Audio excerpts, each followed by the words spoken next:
일단 교재는 159페이지세요. 그다음에 일단 우리 외울 거 먼저 하시기 전에 지금 동영상 올려놓은 게 몇 개가 에러가 떠서 안 나오는 게 있을 수 있어요. 그러면 동영상 보고 싶으시면 요게 이제 학원 홈페이지거든요. 예, 여기 학원 홈페이지 가셔서 아이디하고 비번 똑같아요. 다산 19. 예. 제가 귀찮아갖고 아이디하고 비밀번호를 똑같이 만들어놨어요. 그래서 제가 잠깐 보여드릴게요. 됐어. 여기 있구나.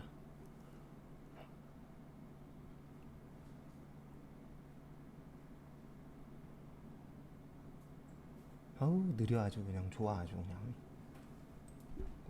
여기에다가 학원 홈페이지 가셔서 고시게이트.com 이제 여기 로그인 있으시죠? 회원가입 안 돼요. 사이트 자체가 아예 회원가입 안 되는 사이트라. 그래서 여기다가 다산 19 비밀번호도 똑같습니다. 그래서 넣으시면 여기 오른쪽 위에 동영상 시청이라고 떠요. 그래서 요거 누르시고 여기 밑에 상세보기 있으시죠? 요거 누르시면은 한 번 더 눌러야 돼요.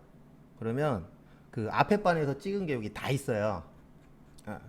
그래서 여기에서 혹시 빠진 거 있으면 여기에 있는 거 보시고 추가로 하시면 되세요. 그러니까 저희 수업한 거는 계속 유튜브에다가 올려는 놓을 거예요. 올려는 놓을 건데 문제가 뭐냐면 제가 쓰고 있는 컴퓨터가 그렇게 좋지 않아요. 왜냐면 뭐 학원 컴퓨터가 다 거기서 거기니까. 그래도 여러분들 거보다 제게 더 후져요. 왜냐면 저는 바꾸는 걸 그렇게 썩 좋아하는 사람이 아닌지라. 내가 이 컴퓨터가 진짜 못 쓰는 상태야 그러면 그때 바꾸는 사람이라. 그러다 보니까 저번 주에도 하나인가 두 개인가가 에러 메시지가 떴어요. 마지막에 요 버튼 누를 때. 그리고 그런 거 있으면 여기 가서 여기에도 있으니까 거기에서 좀 대체하시고요. 그 다음에 그럴 일은 없겠지만 예습한다고 먼저 보고는 그런 시간 낭비는 하지 마십시오. 봐봤자 별 도움 안 됩니다. 그러니까 복습만 하시면 돼요. 왜냐면 저도 이 공부할 때 예습해봤는데 그냥 까마면 글씨고 하야면 종이기 때문에 무슨 말인지 모르는 게 정상이잖아요. 그래서 그 예습은 솔직히 할 수가 없어요. 구조 자체가. 그래서 복습 정도만 한다라고 생각하시고 그 다음에 복습은 지금 말고 언제 하시라고요? 시험 보기 한 2, 3주 전부터. 그래서 그때까지는 몸 관리 잘 하시고 그 다음에 종종 있어요. 갑자기 안 하던 공부 막 해갖고 몸살 나서 시험 못 보시는 분. 그러니까 조금씩 늘려야 돼요. 그러니까 제가 봤을 때 제일 좋은 건 시험 보기 한 3주에서 4주 전에 한 30분씩 공부를 하는 거예요. 일주일은. 많이 아니고 한 30분에서 1시간. 그 다음에는 1시간 이상. 그 다음에는 그러니까 조금씩 붙이면서 공부를 해야지 갑자기 막 안 하다가 시험 보기 일주일 전에 막 하루에 3, 4시간씩 하잖아요. 몸에 탈납니다. 진짜로 거짓말 안 하고. 그래서 그렇게 좀 잘 유두리 있게 잘 하시는 것도 중요해요. 어쨌든 제보해 주셔서 감사합니다. 잘렸다 그러시더라고요. 동영상이. 그 다음에 일단 우리 외울 거 먼저 보시면은요. 질적 특성의 신뢰성하고 목적적 합성. 그래서 신뢰성에는 표현의 중실성, 검증, 가능성, 중립성. 목적은 예측가치, 피드백가치, 적시성.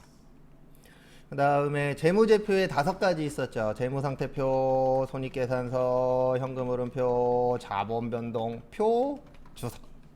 재무상태표는 일정 시점에 기업의 재무, 상태, 자산부채, 자본. 손익계산서는 일정 기간에 기업의 경영, 성과, 수익하고 비용. 그 다음에 자산은 크게 1년 안에 유동, 1년 넘는다, 비유동. 몇 년 기준이라고요? 1년 기준. 그래서 앞으로 공부하실 때 유동 그러면 무조건 1년보다 짧다. 비유동 그러면 1년보다 길다. 이렇게 이해를 해주셔야 됩니다. 그 다음에 유동에는 당좌하고 재고자산. 요거는 판매 기준. 그래서 재고자산이 무슨 목적이야? 판매 목적. 그 다음에 비유동 자산은 투자, 유형, 무형, 기타, 비유동 자산. 이렇게 이제 총 나누어져 있는데 이거 쪽지 시험 안 보는 이유는 저희가 실기하고 같이 보는 시험이잖아요. 프로그램 들어가면 다 있어요. 그래서 요거는 외우시는 것보다는 제가 나중에 위치 알려드리면 그런 걸 잘 기억하시는 게 좋습니다. 왜냐면 외울 게 생각보다 많아요. 그래서 하나라도 줄일 수 있으면 줄이는 것도 방법입니다. 저도 전산세무 1급 볼 때 예전에 프로그램 뒤져갖고 네 문제 맞췄어요. 그러니까 어디에 뭐 있는지 잘 기억하시면 공짜로 최소한 한두 개 정도는 더 맞출 수 있으니까 그런 것들 잘 기억을 해주세요. 그 다음에 당좌자산에 항상 1번 타자는 현금 및 현금성 자산, 그래서 통화 및 통화대용 증권, 요구 불예금, 당좌하고 보통 현금성 자산, 취득 당시 만기가 3개월 이내일 때, 그 다음에 유가증권의 지분증권하고 채무증권, 지분은 단기매매증권, 매도가능증권, 지분법 적용, 투자주식, 채무는 단기매매증권, 매도가능증권, 만기 보유증권. 그 다음에 어음할인, 그 다음에 무슨 거래요? 매각거래, 매출채권, 처분손실. 그 다음에 매출채권에 두 가지 있었죠? 외상매출금하고 받으럼, 매입채무도 두 가지, 외상매입금하고 지급엄. 그 다음에 못 받을 돈 준비하는 걸 뭐라 그래요? 대손 충당금. 그래서 꼭 기억해 주셔야 되는 게 충당 들어가면 준비하는 돈이다, 이렇게 기억을 해 주셔야 됩니다. 그래서 우리는 무슨 법 쓴다고요? 보충법. 그래서 모자른 것만큼만 뭐 해준다? 채워준다, 이렇게 생각하시면 되고요. 그 다음에 대손상각비가 있고 기타의 대손상각비. 그래서 대손상각비는 요때만 쓰는 거예요. 매출채권. 그래서 외상매출금하고 뭐일 때요? 받으럼. 그래서 얘는 판매비와 관리비. 그 다음에 기타는 매출채권이 아닐 때 대여금하고 뭐예요? 미수금, 영업, 외비용. 그 다음에 팔려고 갖고 있는 거 무슨 자산이라고요? 재고자산. 그래서 무슨 목적이요? 판매 목적. 그래서 우리가 사고 팔 때 제일 중요한 건 두 가지입니다. 몇 개냐, 그 다음에 얼마냐. 많이 중요하죠. 그래서 수량에는 계속 기록법, 실지재고, 조사법, 섞어 쓴다, 혼합법. 단가는 하나씩 개별. 먼저 들어왔다 선입, 나중에 후입. 가중평균법의 이동평균하고 총평균. 근데 이렇게 기억하시라 그랬어요. 계속기록법 쓰면 이동, 그 다음에 실지재고조사법 쓰면은요 총평균법. 왜냐면 저희가 전산세무 2급까지 배울 거라 이렇게 배우는 거예요. 원래 전산회계 1급이면 그냥 이동평균법, 총평균법 이 정도만 아시면 되는데 저희가 어쨌든 최종 목표는 세무까지 볼 거잖아요. 그래서 이렇게 기억하시는 게 좋습니다. 네, 물가가 상승할 때 매출 원가만 뭐가 커요? 후입선출법. 나머지는 선입선출법이 크다. 그 다음에 재고자산 감모손실에는 정상도 있고 뭐도 있어요? 비정상. 그래서 정상은 매출원가에 가산하고 회계처리는 안 한다. 비정상은 영업 외 비용 처리하고 회계처리 한다.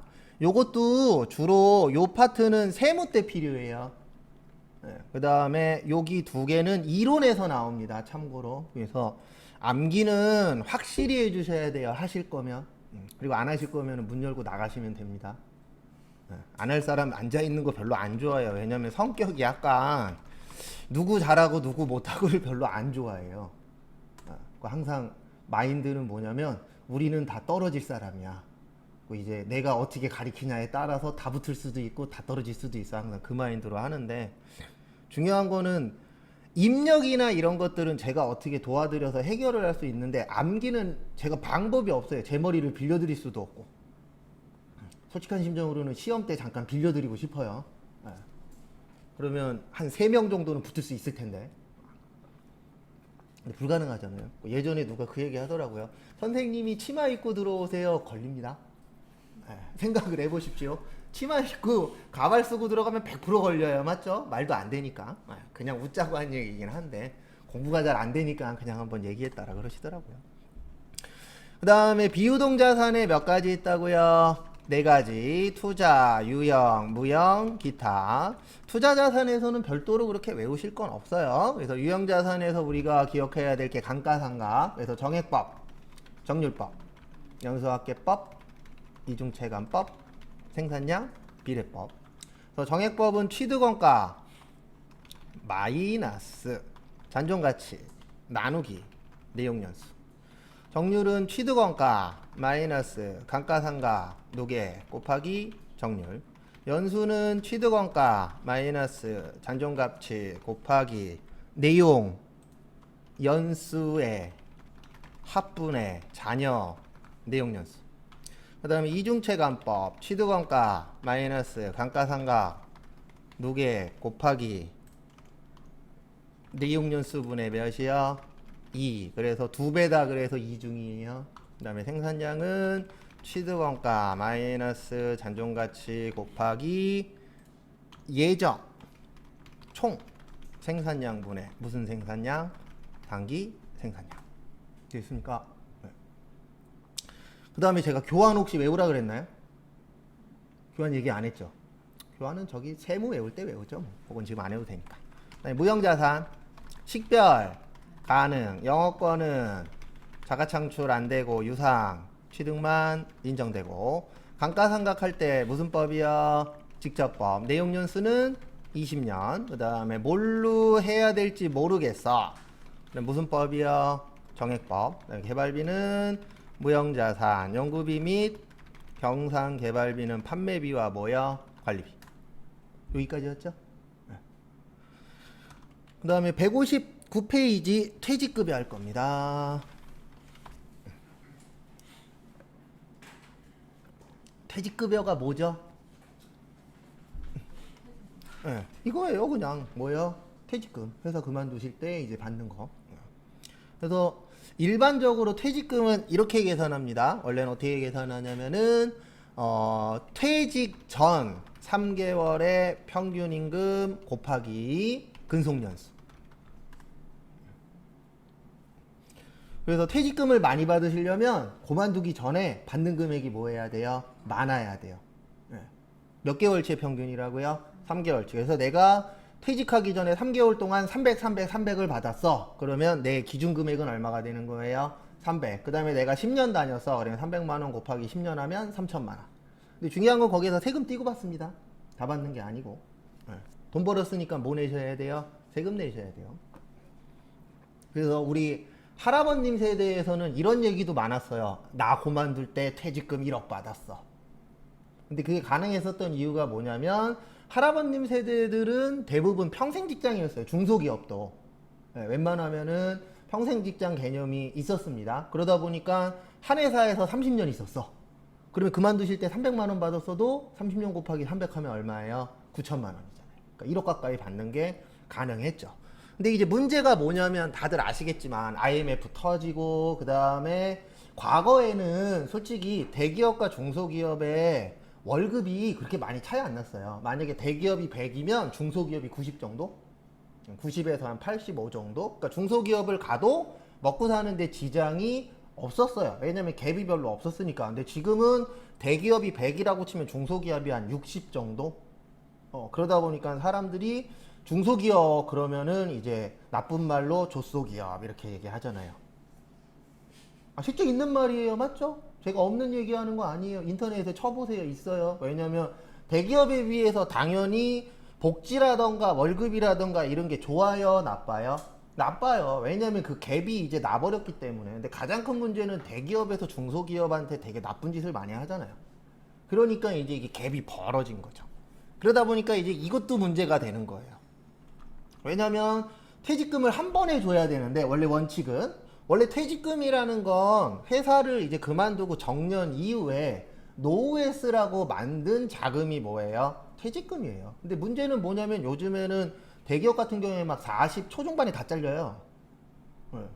그 다음에 뭐 중소기업 같은 경우에 뭐 항상 조심해야 되는 거 언제 어떻게 될런지 모르니까. 그래서 저도 중소기업에서도 일해보고 그 다음에 뭐 강사도 해보고 프리랜서도 해보고 지금 여기에서도 정규직으로 있는데 항상 머릿속에서는 그 생각밖에 없어요. 나 여기 잘리면 다음에 뭐 해야 되지? 나 과연 다른 데 가면 나 뽑아줄까? 내가 경쟁력이 있을까? 부터 해갖고 여자분들이든 남자분들이든 제가 봤을 때 똑같아요. 그러니까 사람들이 공기업 가려고 그러고 은행 가려고 그러고 대기업 가려고 그러고 공무원 하려고 그러고 그 가장 큰 이유가 뭐예요? 결론적으로는 돈 벌려고 하는 거잖아요. 근데 이제 공무원을 하려고 하는 이유는 내가 오랫동안 돈 벌 수 있는 거고, 대기업 가려고 하는 이유는 내가 일찍 그만두더라도 중소기업 간 거보다 훨씬 더 많이 벌 수 있어요? 없어요? 있죠. 그래서 이제 이것도 문제가 된 거예요. 그래서 한때 있었던 게 이런 제도가 있었어요. 중간정산 제도라고. 이게 왜 생겼냐면은 목돈을 줘야 되는데 중소기업이 돈이 없어. 그러니까 중간정산제도라는 걸 만들어줬습니다. 그래서 한때는 이렇게 받았어요. 1년이 되잖아요. 그러면 월급이 더블로 들어가요. 1년 된 날. 왜요? 퇴직금 1년치 해갖고 넣어주는 거예요. 왜냐면 이게 쌓이면 쌓일수록 나중에 줘야 되는 돈이 어떻게 돼서 그래요? 늘어나서 커져버리니까 그렇게 줬었죠. 네. 근데 이것도 이제 문제가 뭐냐면 노후에 쓰라고 만들어 놨는데 중요한 건 노후에 쓸 돈이 없어요. 왜냐면 중간에 다 뺏어버리니까. 그래서 이제 한때 생겼었던 게 이런 제도도 있었어요. 퇴직보험제도. 지금은 이것도 없어졌어요. 그래서 최종적으로 현재 남은 거는 뭐예요? 퇴직연금제도라는 걸 하고 있습니다. 그래서 퇴직금을 모처럼 받아가라, 연금처럼. 요거 대빵 잘 나와요, 시험에. 그리고 여러분들 회사 가시면 무조건 퇴직연금 가입을 하셔야 돼요. 근데 본인이 가입하는 거 아닙니다. 회사에서 가입을 해줘요. 그러면 어떻게 되냐면은 내가 받는 월급을 12로 나눠서 매달 넣어줘요. 은행에다가. 네, 그러면 내가 그만뒀을 때에 이 퇴직연금으로 뭐 하는 거예요? 가지고 있는 겁니다. 연금으로 받는 건 아니고.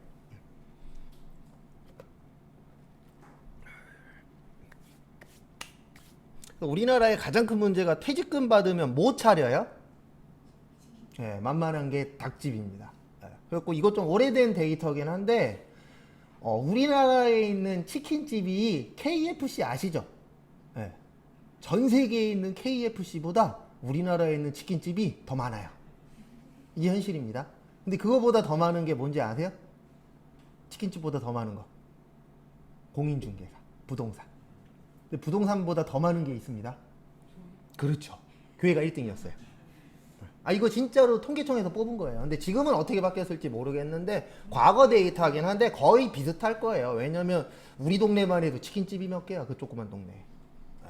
근데 잘하면은 저기 뭐지 커피숍도 그 안에 들어갈 수 있어요. 제가 봤을 때 커피숍도 탑5 안에 들어가진 않을까. 진짜 많잖아요, 커피숍. 그래서 앞에 보십시오. 그래서 우리는 이제 과거에는 퇴직금을 줬을 때 요걸 준비했어요. 퇴직급여 충당부채라는 걸. 제 충당이 무슨 뜻이라 그랬죠? 보충 말고 준비. 그 다음에 충당 나오면 무슨 법? 보충법. 그래서 퇴직금을 주기 위해서 쌓아놓는 거예요. 왜 쌓아놔요? 퇴직금이라는 건 목돈으로 나갔었잖아요. 그러니까 회계에서는 퇴직금 줄 거를 미리미리 뭐해라? 준비해라. 이렇게 이제 만들어 놨었는데 이게 이제 문제가 발생해서 이제 나온 게 요겁니다. 무슨 연금이요? 퇴직연금제도. 지금도 아직도 퇴직급여 충당부채 있어요. 퇴직금 주기 위해서 쌓아놓는 거. 그래서 퇴직연금제도에는 두 가지가 있어요. 확정급여형하고 확정기여형. 그래서 확정급여형은 일단 설명 듣고 쓰세요. 쓸 시간 드릴게요.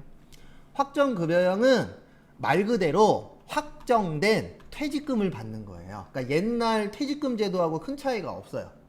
그래서 얘는 회사가 운영을 합니다. 이게 무슨 뜻이냐면 회사에서 그러니까 결론은 회사에서 지금 현재 70% 정도 불입을 해주거든요. 몇 프로 불입한다고요? 70%. 그러면 나머지 차액 있어요, 없어요? 있죠. 그거를 회사에서 나중에 그 사람이 그만뒀을 때 줘야 되는 금액의 차액을 회사에서 줍니다. 그러니까 결론은 직원 입장에서는 이익 보는 것도 없고 손해 보는 것도 없어요. 그래서 요거는 주로 대기업에서 많이 씁니다. 왜 그러냐면 30%의 돈도 돈이잖아요. 그럼 대기업들은 여유 자금이 있죠. 근데 우리한테 중요한 건 이거예요. 확정급여형 나오면 퇴직연금 운용자산이에요. 우리한테 중요한 건 요겁니다. 딴 건 중요치 않아요. 뭐 회사가 운영하네, 뭐 70% 불입을 하네, 대부분 대기업이 하네, 시험 문제는 이딴 건 안 나와요. 뭐만 나와요? 퇴직연금 운용자산. 분계 문제로 나와요, 주로. 근데 이거는 바뀔 거예요.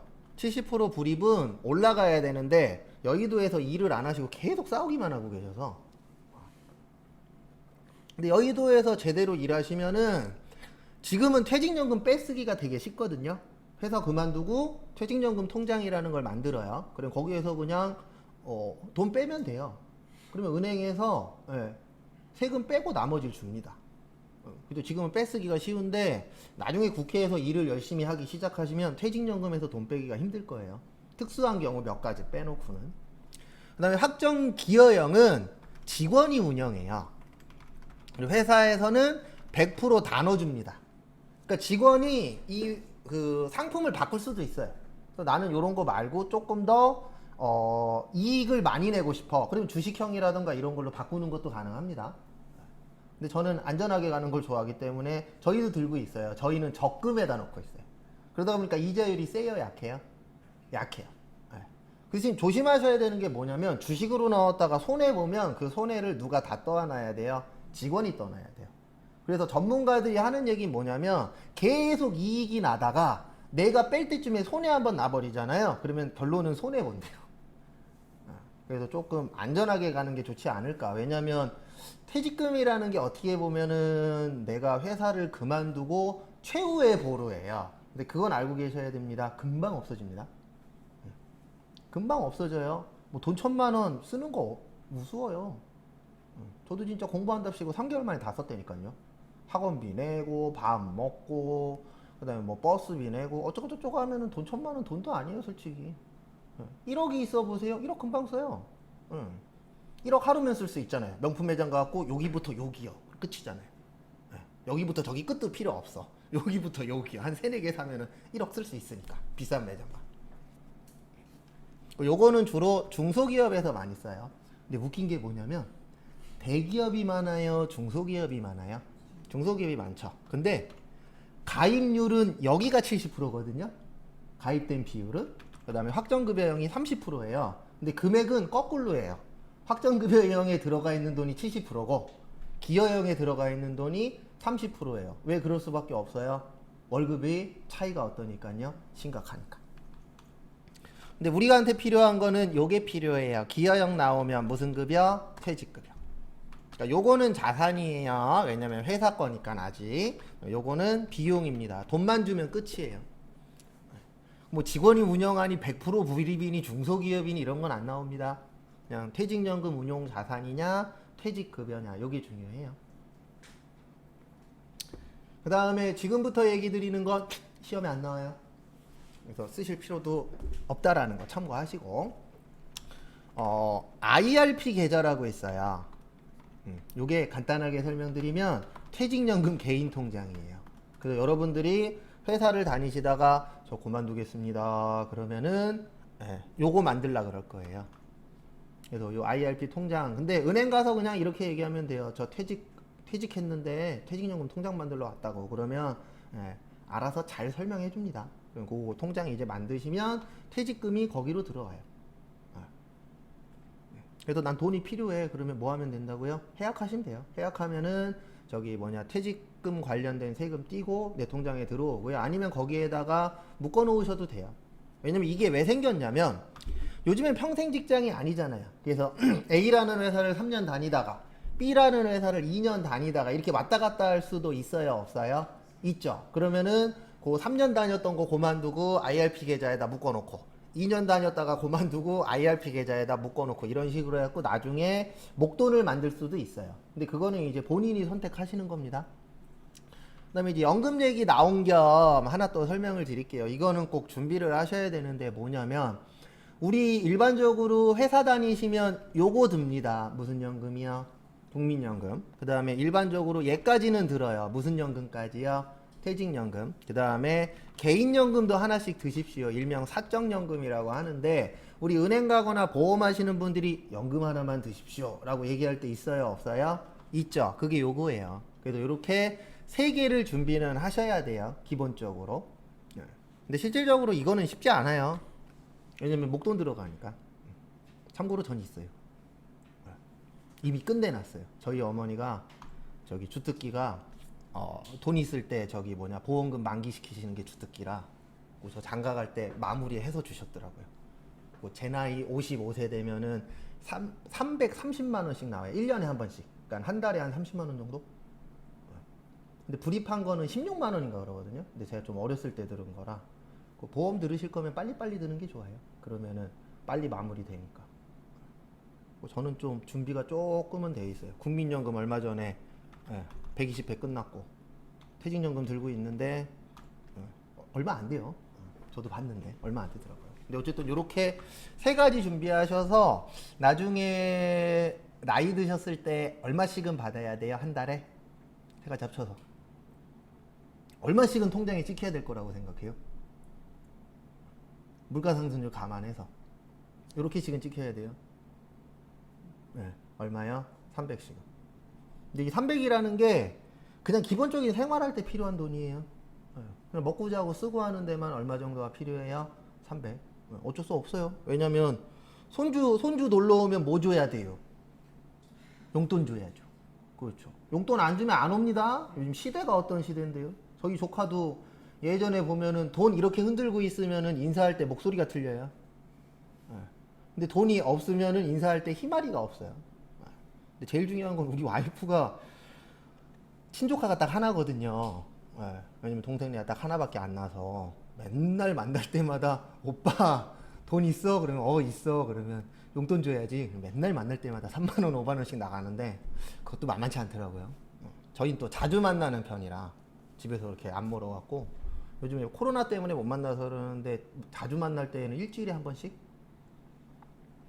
그러니까 이래저래 한 달에 10만 원씩 나가더라고요. 계산해봤더니 그것도 만만치 않아요. 그래서 이렇게 잘 준비하십시오. 그래서 국민연금은 몇 회 이상 불입하시라고요? 꼭 120회 이상 불입하시고 퇴직연금은 회사 들어가시면 들어줄 거니까 그리고 되도록이면 안 깨시는 게 좋아요. 어쩔 수 없어요.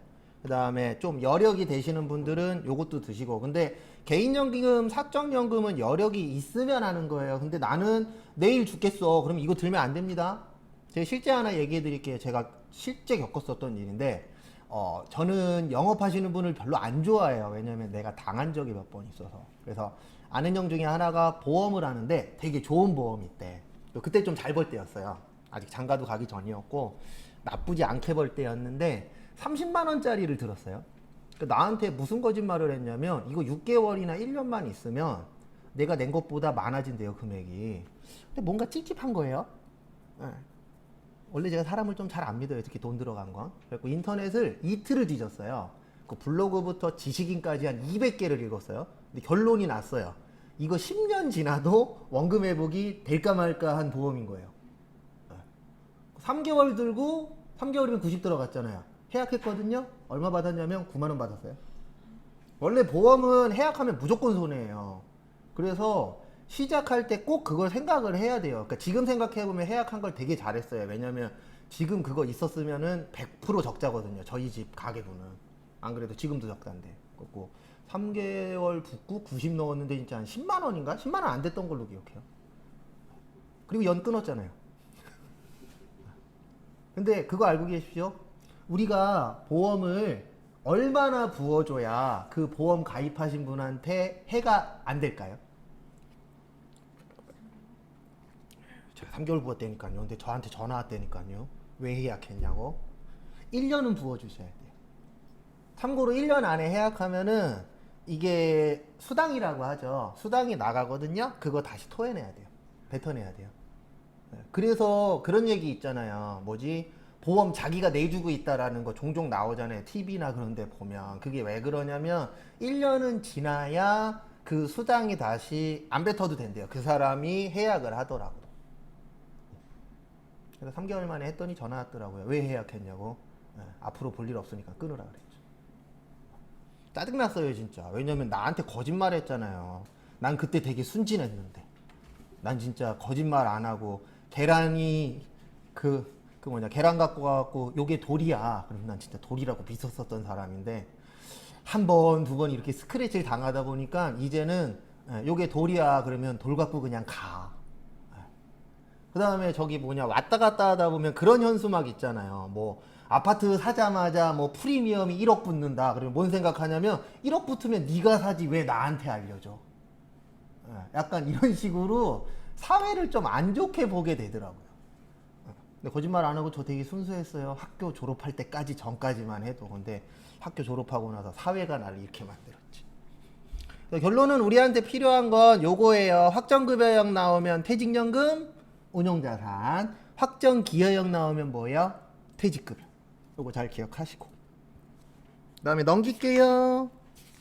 거기 161페이지에 있어요. 확정급여형, 확정기여형. 있죠? 그것만 보시면 될 것 같습니다. 그 다음에 162페이지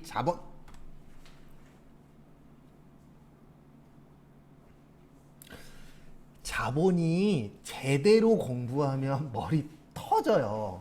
근데 다행인 게 뭐냐면 저희 시험은 테두리 맞네요. 그래서 몇 개만 외우고 나머지는 프로그램의 힘을 빌릴 겁니다. 예. 근데 다행인 게 뭐냐면 시험 문제가 나오면 주로 종류를 많이 물어봐요. 그러면 컨트롤 F가 찾기 단축키거든요. 그거로 찾는 방법을 제가 알려드릴 거예요. 그러면 타자만 빨리 치시면 맞출 수 있어요? 없어요?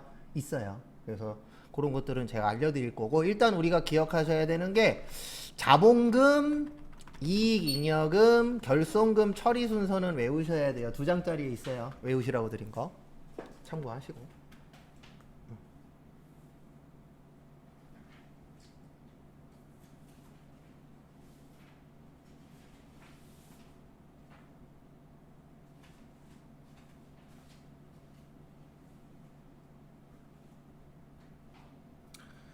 그 다음에 다음 거 보시면 자본금은 이렇게 되어 있어요. 주식 발행수 곱하기 액면가액, 보통주하고 우선주.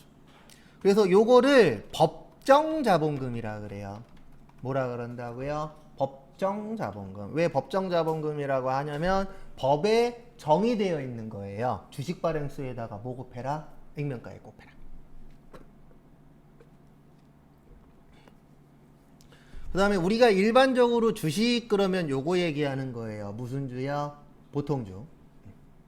그래서 드라마 좋아하시는 분들 보면 드라마에서 이제 막 회장님 나오는 드라마 보시다 보면 회장님이 돌아가시면은 자식들끼리 싸우죠. 얘 때문에 싸우는 거예요. 무슨 주 때문에요? 보통주 때문에. 왜냐면 보통주가 의결권이 있거든요. 요건 의결권이 있고, 요렇게 물어보진 않아요. 근데 알고는 계시면 좀 도움은 되니까. 우선주는 의결권이 없어요.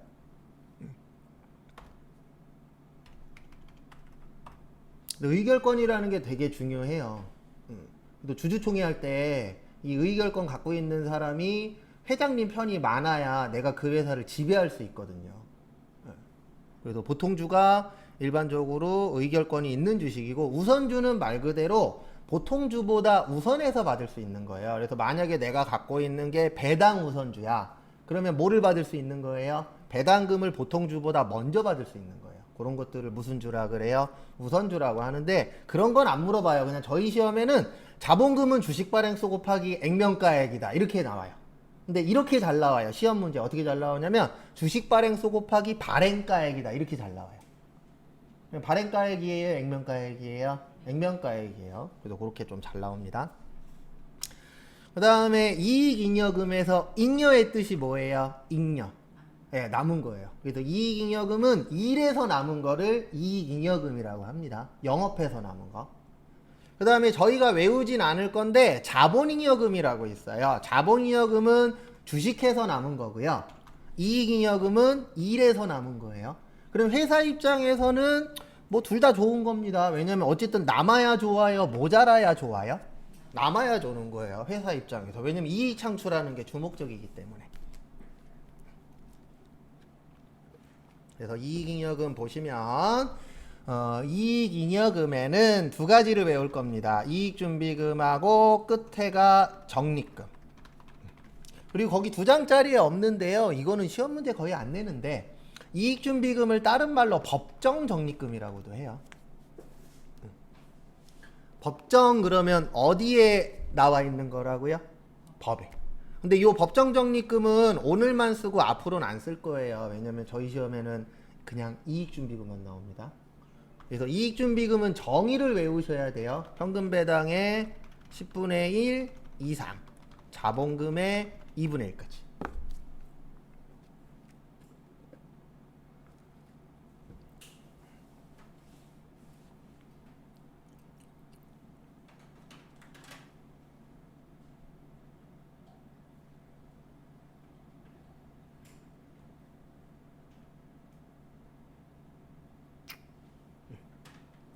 해보세요.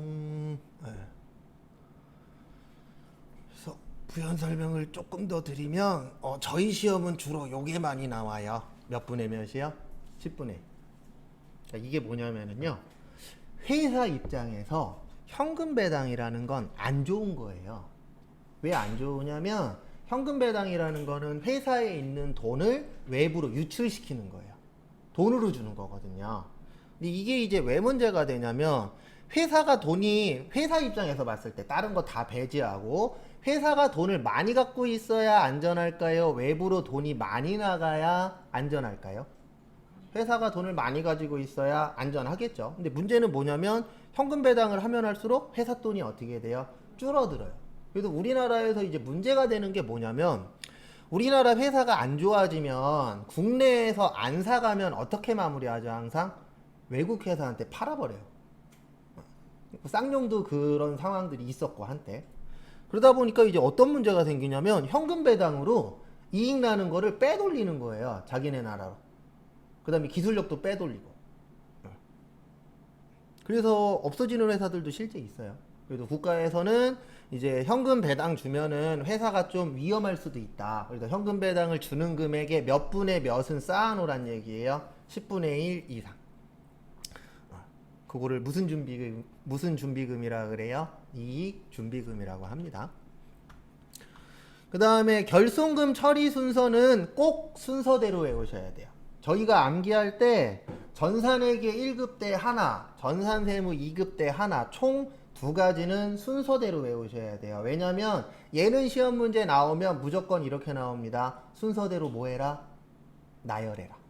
이거밖에 낼 게 없어요. 그래서 순서는 임해 적립금, 그 다음에 기타 법정 적립금, 이익 준비금, 자본이여금. 요게 결손금 처리 순서예요. 이건 외우셔야 돼요. 어쩔 수 없이.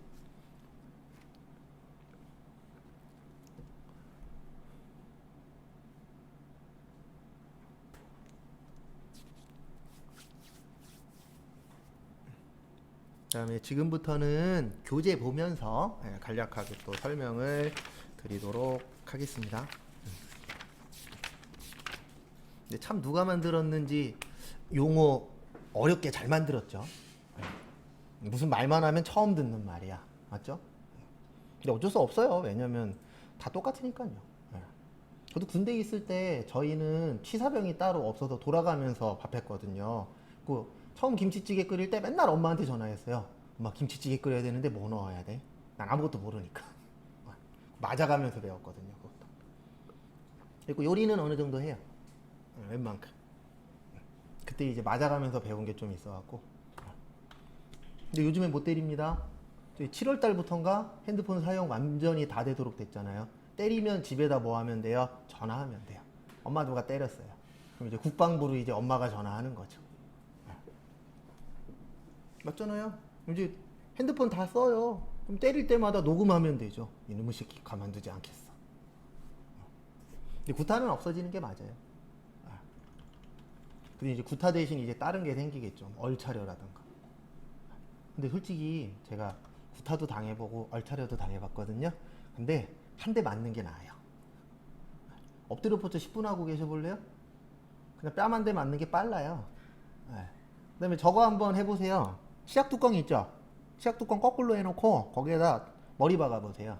이마에다 대고.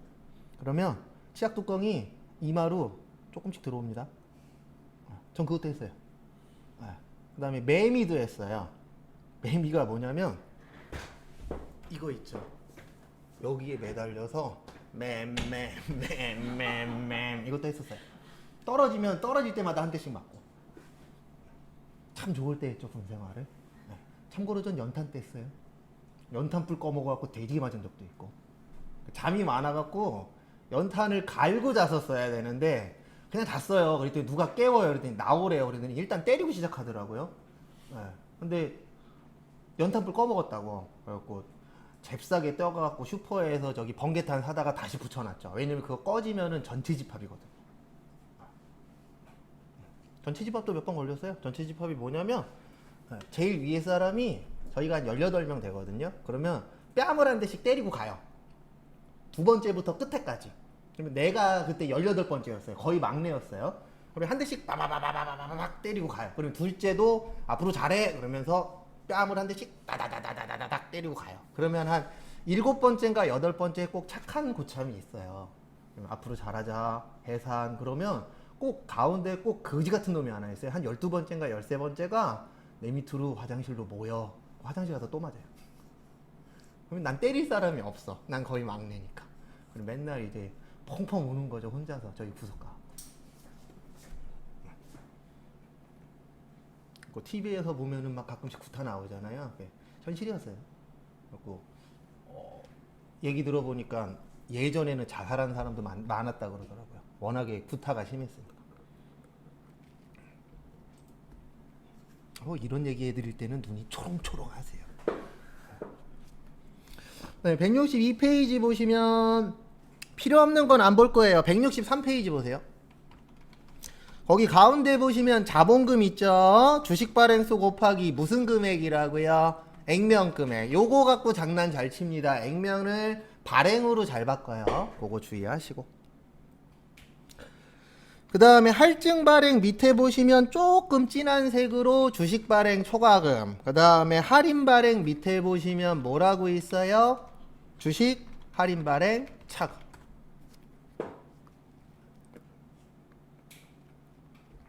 그 두 가지 좀 잘 좀 봐두세요. 요거 분기할 때 필요합니다. 가뭄에 콩나듯이 한 번씩 나와요. 한 1, 2년에 한 번 정도. 세무에서는 엄청 잘 나와요. 근데 저희가 어쨌든 회계세무를 10월 달에 같이 볼 예정이죠. 그래서 요거 필히 알고 계시면 도움이 됩니다. 그리고 저 왼쪽에 있는 거랑 날짜가 안 맞을걸요? 잠시만요. 저도 저게 한번 바뀌어버려갖고 그놈의 코로나님 덕분에 저희가 여기 내가 넌 또 뭐냐 없어져라. 저희가 시험이 10월 11일이에요. 네, 원서 접수는 9월 초고. 요건 제가 확인해서 알려드릴 거니까 걱정하지 마시고. 10월 11일 날 날짜 비워놓으십시오. 약속 잡지 마시고. 할증의 뜻이 뭐라 그랬죠? 싸다, 비싸다. 비싸다. 그래서 이렇게 이해하셔야 돼요. 주식을 발행했는데 초과의 뜻이 뭐예요? 넘겼다. 무슨 금액을 넘겼다? 액면 금액을 넘겼다. 그래서 5,000원짜리를 7,000원에 발행했어. 그러면 얼마 이익 난 거예요? 2,000원. 그걸 뭐라 그래요? 주식 발행 초과금. 할인의 뜻이 뭐라고요? 비싸다, 싸다, 싸다. 그래서 주식을 싸게 발행했다. 그래서 주식 할인 발행 차금. 요 두 개는 친해지셔야 됩니다. 시험에 잘 나와요. 그 다음에 165페이지 잠깐 보시면은요, 이거는 주로 세무에 나오는데 자주 나오진 않기 때문에 이거 시험 문제 나오면 어렵습니다. 거기 아래쪽에 보시면 조금 두꺼운 글씨로, 아니구나, 감자라고 있을 건데요, 감자 앞에 보면 소각이라고 있을 거예요. 소각에다 밑줄 좀 쳐주세요. 165페이지 아래쪽에 감자라고 있어요. 두꺼운 글씨. 그 앞에 보시면 뭐라고 있어요? 소각. 그래서 소각 나오면 요게 기억나셔야 돼요. 시험 때 뭐야? 감자. 그 감자 아닌 건 당연한 거죠. 먹는 감자 아닙니다. 차변 대변할 때 대변도 그 대변이 아니라 그랬잖아요. 근데 이게 무슨 뜻이냐면 소각의 뜻이 뭐죠? 그렇죠. 태우는 거. 그러니까 아까 제가 자본금은 주식 발행수 곱하기 뭐라 그랬어요? 액면가액. 그러면 태우게 되면 주식 발행수가 줄어들어요. 맞죠? 여기에서 감이 뭐예요? 감소. 그렇죠. 감자의 뜻이 뭐냐면 자본금이 뭐한다? 감소한다. 그래서 소각을 하게 되면은 줄어드는 거예요. 왜냐면 주식 발행수가 늘어나니까 줄어드니까.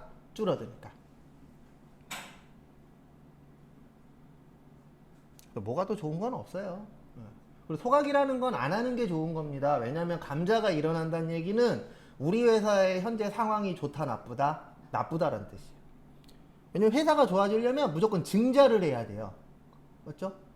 왜냐면 자본금이 커진다는 얘기는 회사 규모도 커지는 거거든요. 근데 이런 것도 저는 봤어요. 제가 예전에 세무사 사무실 다닐 때 건설회사 같은 경우에는 자본금이 되게 중요해요.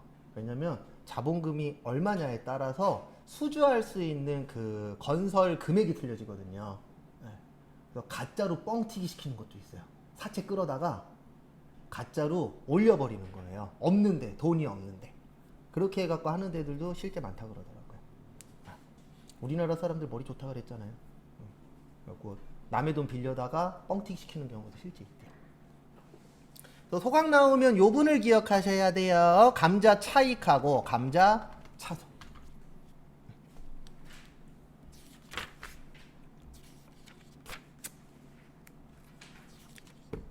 그다음에 나머지는 아까 설명드렸던 거 있죠. 그것만 잘 외우시면 되니까 여기까지 보고요. 잠깐 쉬었다가 10시 반에 176페이지 결산부터 보도록 하겠습니다.